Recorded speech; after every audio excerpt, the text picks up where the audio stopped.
প্রাণের দৈশোর, আজ তোমায় ইয়ারিক আর সামাইমের গল্পটা বলবো। গতকাল রাতের এক স্বপ্নে আলাপ হলো ইয়ারিকের সাথে। ইয়ারিক সামাইমকে ভালোবাসে। তারা অনেক পথ হেঁটে আসছে, সামনে তাদের আরও অনেক পথ হাঁটতে হবে। তারা জানে না কোথায় তারা পৌঁছবে। তারা ভুলে গেছে কোথা থেকে তারা হেঁটে আসছিল।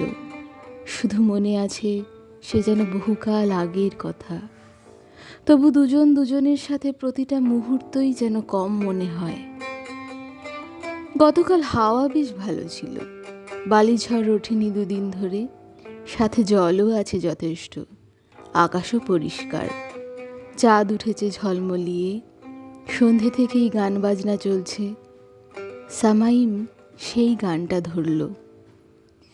সে জানে এইটাই ইয়ারিকের পছন্দের।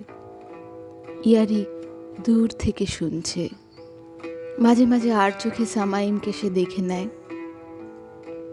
সামাইম চোখ বুজে গায়, পাছে ইয়ারিকের সাথে চোখাচোখিতে সুরটা এলো পথে পাড়ি দেয়।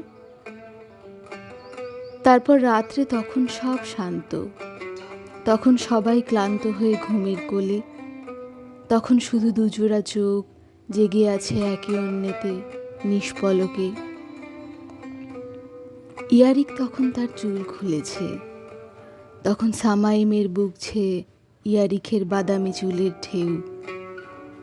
হঠাৎই সামাইম বলে উঠল, তুমি সত্যিই আমার চোখের কথা শুনতে পাও? উত্তরে ইয়ারিক শুধুই চেয়ে রইল নিষ্পলকে। ওদের গল্পটা আজ এইটুকুই থাক, শুধুই তোমার। বিশেষ দ্রষ্টব্য, তুমি হয়তো জানতে চাইবে, আচ্ছা ইয়ারিক তো বাংলা জানে না, তবে আমার সাথে আলাপ হলো কেমন করে? আমি বলবো,